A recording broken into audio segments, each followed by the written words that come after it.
Welcome back to the CI Chit Chat. Mitchell Hora with you, and we are talking CI, which is carbon intensity. If for anyone that's new, carbon intensity on the farm, think of it as your carbon footprint per bushel. Basically, your carbon footprint per unit of outcome, and that's important because on the farm, our carbon footprint is part of the supply chain's carbon footprint. As companies are looking to quantify their environmental footprint, they have to factor in their supply chain. And as farmers, we're part of just about every supply chain out there in one way, shape, or form. Just about every supply chain touches the farm at some point. So it's a big deal. But specifically, we are talking about crops that are going into biofuels because of the 45Z tax credit. And 45Z is a tax credit for the production of lower carbon transportation biofuel. So the producer of the ethanol, the biodiesel, the sustainable aviation fuel, the marine fuel, they get the tax credit, and they earn the tax credit based on lowering their CI score, lowering their carbon footprint of the fuel. And in order to prove that they're lowering their footprint, they need data. And that's where we come in on the farm, is we've got the data proving that our on-farm practices are lowering our farm's carbon footprint, therefore lowering the carbon footprint of the fuel. And here just a couple weeks ago, the USDA released their final guidance and a final or updated CI calculator. So now we can quantify our carbon footprint with this new calculator, and we can verify our farming practices, verify the score, and that's what Continuum software does. We're the verification. So we help get all the data in, we verify that it's all legit, cross the T's, dot the I's, and then Continuum gets third-party audited. And that's what gives us the authority to actually be able to issue these verified CI certificates in accordance to the law, in accordance to the rules, which states that it must undergo an ISO 14065 third-party accredited audit. That's what we're doing. So, since this rule went live here a couple weeks ago, it has been full bore. The conversations with ethanol plants, conversations with elevators, and that's where I'm spending all my time, is working with those supply chain folks. The key that we have to do that is because the USDA requires that the data be tracked via a mass balance approach. So your crop and your data stay together, and that data and crop follow each other through the supply chain. It's not actually identity preserved and actually tracking the individual bushel, but it's being tracked in a mass balance system, which is basically, think of it as when you sell the crop to an elevator, on their balance sheet now is two line items. One line item is the low carbon bushels, and it's documenting low carbon bushels in, low carbon bushels out, and the weighted average CI score of those low carbon bushels is just constantly updated. Then you also have the conventional bushels. So if you don't have data, you're conventional. CI score over 27.4 in this new model. We'll see exactly how they tie the USDA model and the Department of Energy's 45Z CF GREET together and see if that score changes. But somewhere in the upper 20s is where that farmer CI default is going to be. So if you don't have data, you're conventional. If you got the data, got it verified, you're low carbon. And so the corn can all get blended together, but basically there's two grain bins. There's a low carbon grain bin, and then there's a conventional grain bin. And you need to have data to get into the low carbon one. And the low carbon grain bin, digital bin, those bushels go to the biofuel producer, ethanol plant or crusher, and the conventional bushels go to livestock.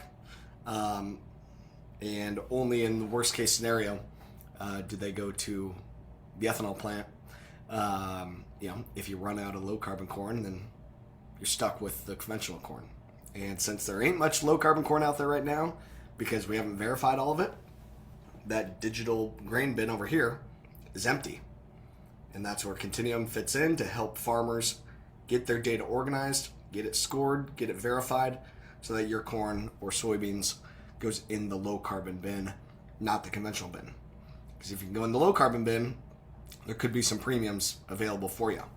Now, the ethanol plants, I've talked with, I don't know, in the last 2 weeks, just about 100 of the ethanol plants, or as far as like the companies that own and control more than 100 of the locations. And they're kind of all over the board. Rarely I've gotten complete pushback where the plants are saying, nope, still not going to do anything. The USDA rule doesn't mean nothing to us. We want the IRS and the Department of Energy to update their rule, and only once every single final T is crossed, I is dotted, then we will consider bringing in the farm data. But very, very rarely am I getting that feedback. Most of the plants are saying, okay, yep, Mitch, you were right. We're going to have to figure out getting this low carbon crop in. We don't know how we want to pay for it right now. We don't know what a program is going to look like because we don't know exactly how our CI score is going to shape up yet. We don't know exactly how much money we're going to be able to garner in this program. Therefore, we can't possibly then know how much money we'll have to be able to share. But we know that we're going to have to get that figured out. And so, yeah, a lot of these plants, they know that there's going to be an opportunity to work with farmers, and we have a tremendous amount of data and are educating them about the opportunity in their local supply shed and helping to bring data to the table. But because it's mass balance and because we don't fully know how these models are going to work together and stuff yet, it's still going to be a little bit slow here for a little while. But there's movement nonetheless, and I think there's going to be ethanol plants that are very quickly going to be rolling out more programs, making more announcements about their intentions, and we are in a lot of those conversations, helping to ensure that our farmers have a seat at the table. And in a lot of cases, the ethanol plant's saying, hey, you need to get your data verified. Hey, go talk to Continuum. Those guys know what they're doing. Go get it verified with them, and then at the end of the day, we'll work with you to get the data. In some cases, the ethanol plants are actually even going to pay for the verifications. So they'll let you know on that. We've got a couple of those plants that I can't fully announce here yet, but the first one's coming really, really soon. So that's been exciting. That sometimes the plant or the elevator, they're saying, hey, there's enough upside value in this, and we need to get as many farmers into the program as we can. If the farmer has a low enough CI score, we'll just pay for the verification for them and them have that data flowing through as soon as it gets verified. So that's good that there's some plants that are doing that, but most of the plants are going to say, hey, we don't know if there's any money in it for certain yet, but farmers, if there's going to be anything, you're going to have to get verified. That's all written out in the rules, and it's down to the field level. So it's each field that has crop going to biofuel. Each of those fields will have to go through an annual verification, and the piece of paper that you need is called a biofuel feedstock report. It's got the information about the field location, a unique ID. It has your CI information. We call that the CI certificate. So it has your CI certificates on it and proof that they've been verified and third-party audited. And then it also has an attestation, and the government laid all that out very clearly on their expectations for that attestation. So that biofuel feedstock report is what we got to have for each field. It's all digital. There's not actually any physical pieces of paper. It's all digital deal. And when the ethanol plants or elevators and the farmer ink a contract together, then the CI certificates will be released over to that buyer, and we got the infrastructure built out to be able to make it happen. So it's been good. It's all this stuff that we've been working on here for just about 4 years, waiting for this time to happen.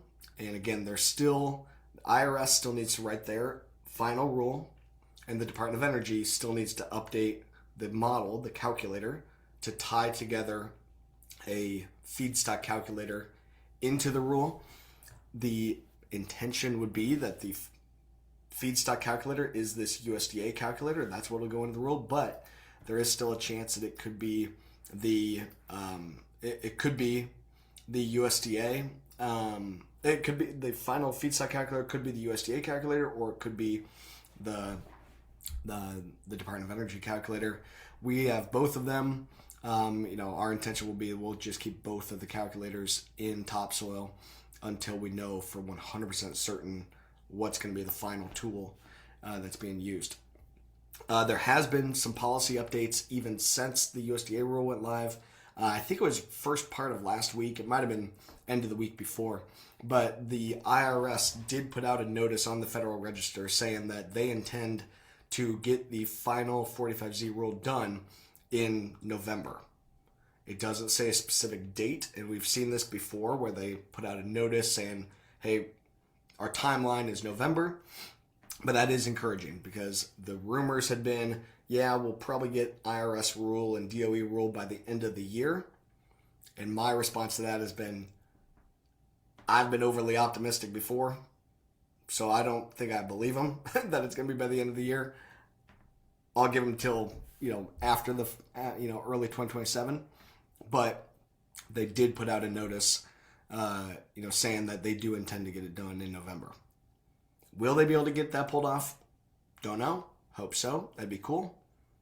But the IRS did put out a notice on the Federal Register saying that they intend to have the 45Z final rule done in November. So that's what we need next.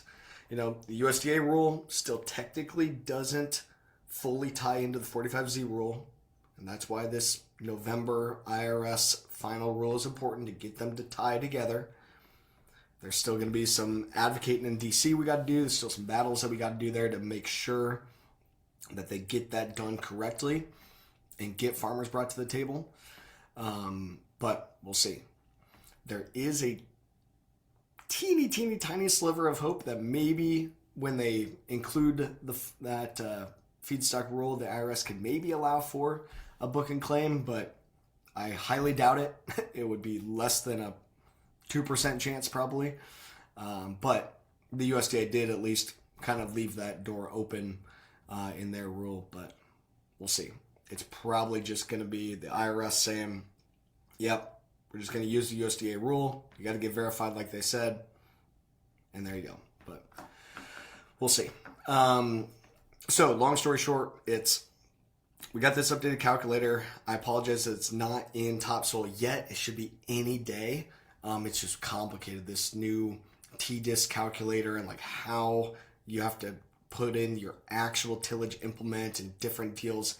It's just they way overly complicated the calculator by bringing in this new T-disc model to define the actual tillage practice you're doing, and then the T-disc calculator spits out if you're no-till, reduced-till, or conventional, and it's just really, really clunky and messy. So that's where the holdup is. But again, our software guys are making tremendous progress on it, and it should be live here anytime. We'll get everybody's scores updated, get it pushed out there. If you are having conversations with your local biofuel producer or with an elevator and you need to have your score, hit me up or hit up our sales guys.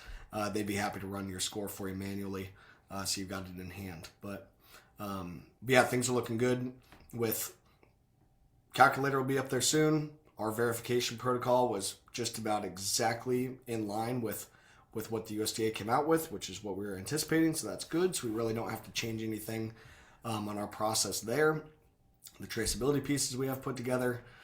So really ready to rock and roll and do that in a big, big way. So communicating with the ethanol plants, we'll be putting out some type of a website or something saying here's the list of the ethanol plants and elevators who have signed on to accept our data. So that way you know who is already working with Continuum. And if we don't have a deal with your local folks, we'd be happy to communicate with them and lock in a deal. So connect me in on those for now. If you've got an ethanol plant or an elevator that is dealing substantially with an ethanol plant, bring me in on those conversations and I'll help get the deals done. So it's been a lot of them. There's 192 ethanol plants in the country I got a lot of deals with. There's like 5,000 grain elevators. Not all of them, applicable to this, but there's a lot of moving parts. So a lot of conversations being had. Let's go to a couple questions here. Poet's got a video out highlighting the net zero fuel for NASCAR And it shows the life cycle of CO2 through the growing of corn, processed grain, and the following crop, recycling CO2 to make zero carbon fuel. That's cool. I haven't seen it, but I know that they've been pushing stuff out.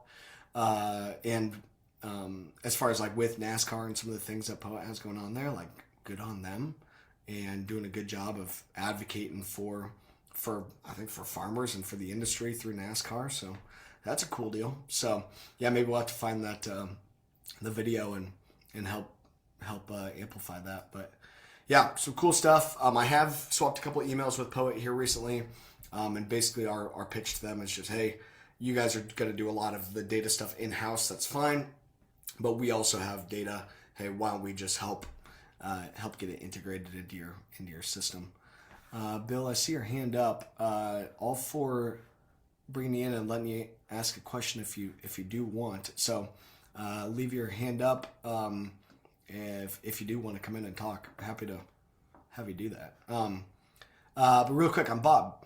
Anything new for soybeans? Crush margins are great. Already making more on the beans, just a better basis because it's soy oil for fuel. How could soybean CI help me? Yeah. So soybeans tie in the exact same way as corn. So I most of the time talk about corn because it's a little bit more straightforward. The money is bigger on a per acre basis. But soybeans, the model works pretty good. I mean, you don't get these crazy negative scores. Like in the old model, my soybean CI score was a negative 19. Now it's not near that low. I think it's, I forget, right around a 5 or something like that. And my corn score is a 4.7. So my corn score before was a 0.8. And now we're up to a 4.7 on last year's crop. But no, so soybeans, absolutely an opportunity as well, Bob. We will have this new calculator does corn, soybeans, sorghum, and spring canola. So any of those things can be scored and verified. The data collection is all the same, but on corn, the things that move the needle on the score is of course cover crop is the biggest one in most of the places. No-till or reduced till is also big in most places. Then it's nitrogen efficiency. So on corn, you have to put in your actual nitrogen rate and your actual yield. And the better your nitrogen use efficiency, that helps your score. On corn, you can get a credit for having a stabilizer on your nitrogen. And manure does get plugged into the model. It doesn't help your score near as much as in the old calculator. But manure at least has a seat at the table. But it's the synthetic fertilizer reduction that moves the needle. So, but anyway, soybeans, absolutely opportunity. Talking with a lot of the different crush plants and stuff as well.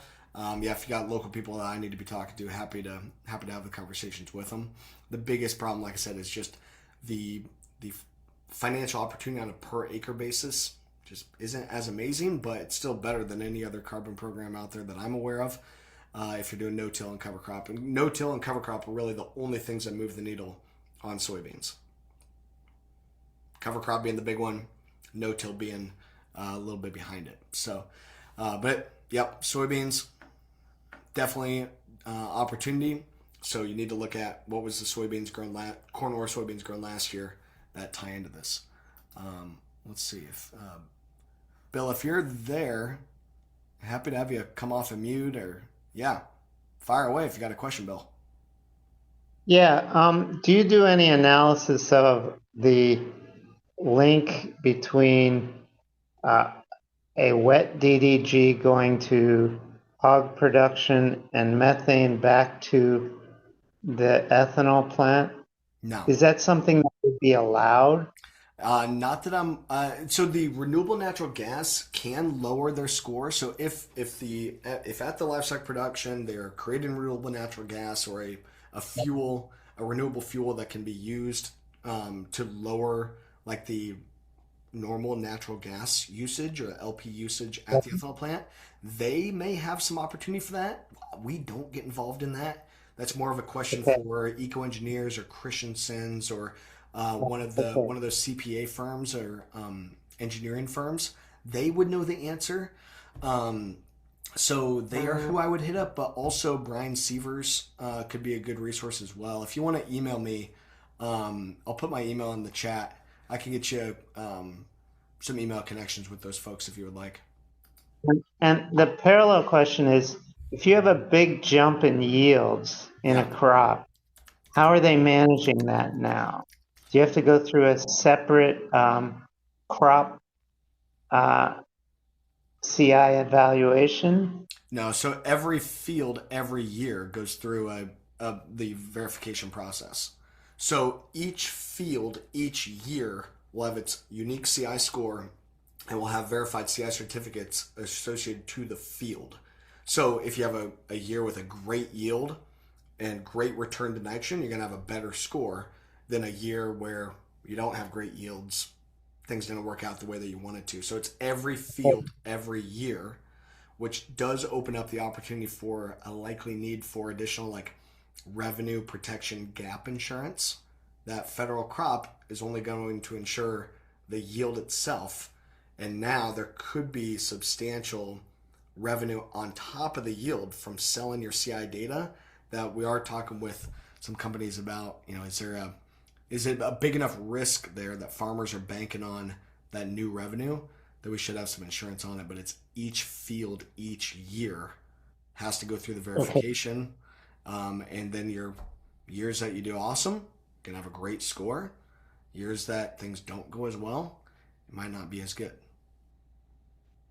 Yeah, and then do they use the same process if you're doing a foreign application, if you're producing the crop overseas?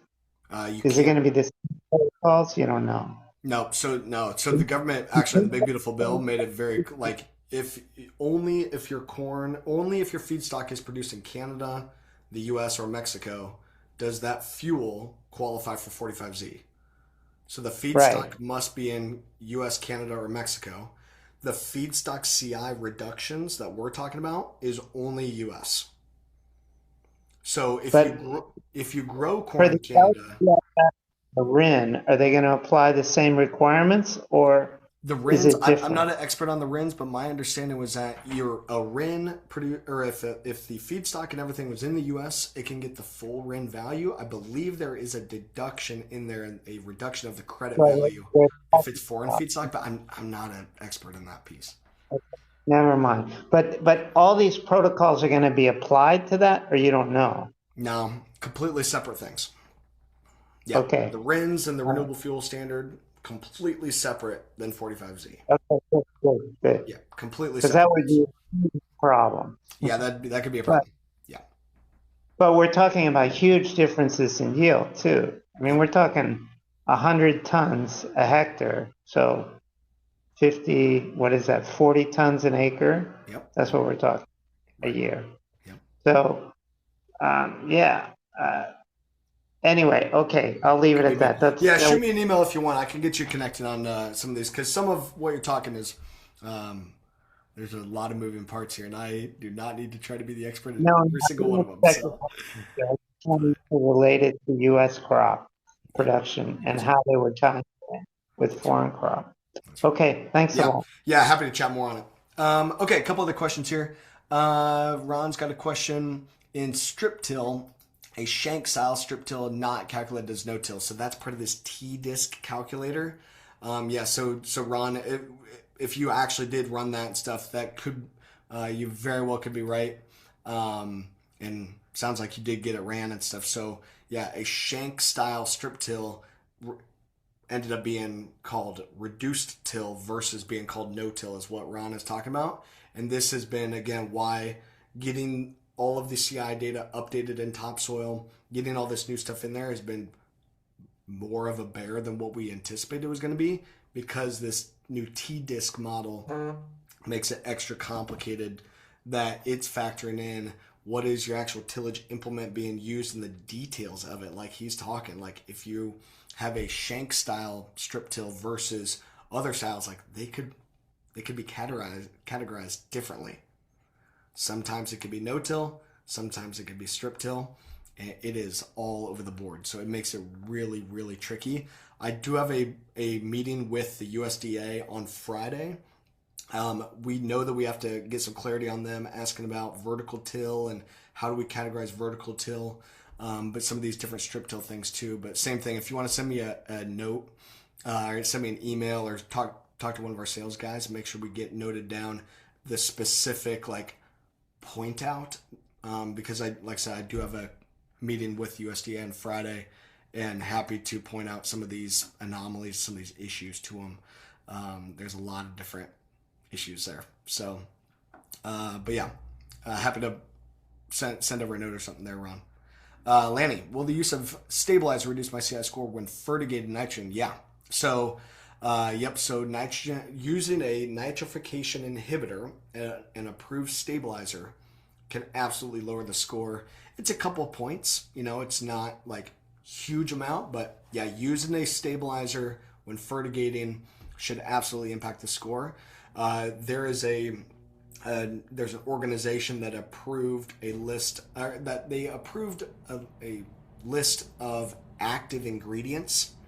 So we have the list of active ingredients that you can hit us up, or I'm sure we'll get it published on Topsoil and stuff, as we're making these updates. But there's a list of active ingredients that are approved. And then as long as the product that you are using, the name brand product, as long as it's approved by your state ag office, or as long as it's approved for sale in your state and it uses an active on this list, a nitropyr and those kind of things, then yeah, it qualifies and gets you a reduction. But yes, but by and large, if you're using a nitrification inhibitor or a stabilizer, should be able to get you some CI reductions. So, Greg, regarding bean acres starting in 25, do I need to include those acres in topsoil? I'm all no-till but no cover crop. Yep. So soybean acres, we are talking first here, soybeans and corn produced in 2025. As long as that crop went into the biofuel supply chain, there likely is going to be an opportunity. But here's the checklist, okay? So step one is quantify your actual CI score, right? And again, we'll have the updated calculator on Topsoil very soon, or have my guys run it. As long as your CI score is reduced enough, then you move on to step two, which is, all right, I got a decent enough CI score that maybe there could be some money in this. Where did I sell my crop to, and are they participating? If your crop went to an elevator, you need to ask them, hey, did they sell into an ethanol plant or a crusher, in the case of the soybeans? If you sold direct, then obviously you've got to play there. So if you have a low enough score, then it's communicating to the buyer saying, hey, I've got low carbon crop, low carbon feedstock. I sold that feedstock to you last year. Do you have a program yet? What are your plans? And being patient with them to know basically none of them have programs yet. Right? We only got these rules 2 weeks ago. It's very early days. But you say, hey, I've got low carbon crop. I'm talking to Continuum and I'll get it verified. As long as you guys have a program, I'll get it verified, get it passed over to you. So when you get a program, just put my name on the list and reach back out when you have a program. I think a lot of that stuff will be getting shaped up later on in the year. Also, again, I'm talking with 100 of those producers and stuff myself, trying to be proactive to get the ethanol plants and the crushers to accept our data.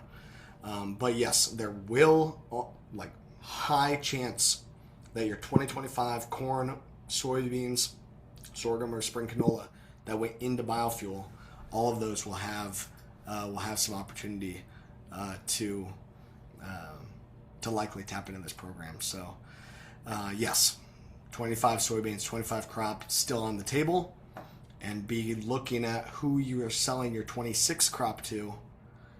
You may want to change that around a little bit. If you have low carbon crop being grown in 2026 and you want to tap into this program, because mass balance requires that the data and the crop stay together. There's some funky things going on when you talk elevators and especially talking grain merchandising companies and that kind of thing. But, yep, low enough CI score, crop going into the supply chain, and that partner participating, it is full bore, full speed ahead.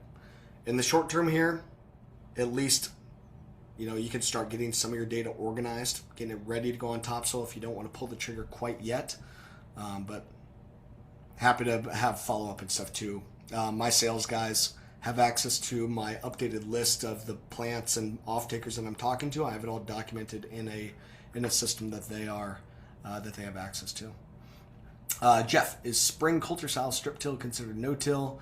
The Don Pluribus strip till unit. We need to. I'll get this noted down here, Jeff, and see. Can ask the right people in the office and figure out the answer to that. So Jeff, I just took a screenshot of your deal there. I'll get it sent along, and I'll have somebody send you an email to know. And is ATS blended with 32% considered a nitrogen stabilizer? Oh gosh, I should have known the ATS or AMS if it counts. I don't think they were counting AMS and ATS anymore. I think it had to be a nitropyrin, an actual like active stabilizer product. But let me check on that one here as well, because I should know that with certainty. This is still some new stuff, so I think it had to be I think it had to be like, again, a nitropyrin, an actual like active ingredient nitrogen stabilizer. But we'll check and follow up on that. So anyway, lots of moving parts is the long story short on all this. Gazillion conversations have to be had now with the supply chain, because it's a mass balance. If it was book and claim, it would just be full bore. We'd get the certificates put together. We're building out the marketplace and stuff to be able to connect those certificates with buyers, and man, it would have been so much easier. But it's okay. We're gonna keep getting it worked out. There will be absolutely huge opportunity, and it's a little slower because now it's not as much on we have the supply. We've got to make sure that the demand side of the equation is up to speed, ready to rock and roll. Again, a lot of them are, but plenty of these are big companies, and it doesn't just happen overnight. So anyway, we'll keep pushing on it. Those offtake folks, if you got connections with them, those are the folks that I'm having meetings with, can get them data, can show them, get them proposals. We have a lot of stuff really automated to get them on board and be ready to rock and roll. So anyway, with that, Jeff, I'll get followed up with you here as well. Got that noted down, and we will see everyone back here next week on the Chit Chat. So it's exciting stuff. Things are moving. Oh, Andy, is strip till any different score over spring versus fall? Yeah, there can be some differences on spring versus fall in the strip till. Let me check on that. What we're probably going to need to do is maybe here in next week or something like that, have especially one of my operations folks that's really deep into the T-Disc calculator.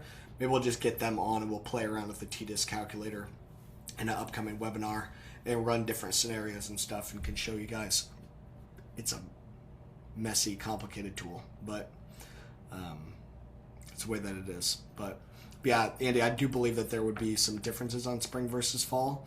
But again, I've been spending all my time in the CI calculator itself, the feed side calculator, not as much in the details of the T-Disc. So, but we'll check on spring versus fall here as well. Anyway, all right, I got to run. I got a full day, but appreciate everyone spending the time. We'll be back on next week. We'll keep getting your questions answered, and maybe we'll get a guest on next week that we can talk through some of these details of the T-Disc. So anyway, appreciate everyone. Be safe if you're out putting on fungicide and whatnot, and hopefully things keep shaping up for you, and things are looking good over here. So we'll keep rolling. Thanks, everyone.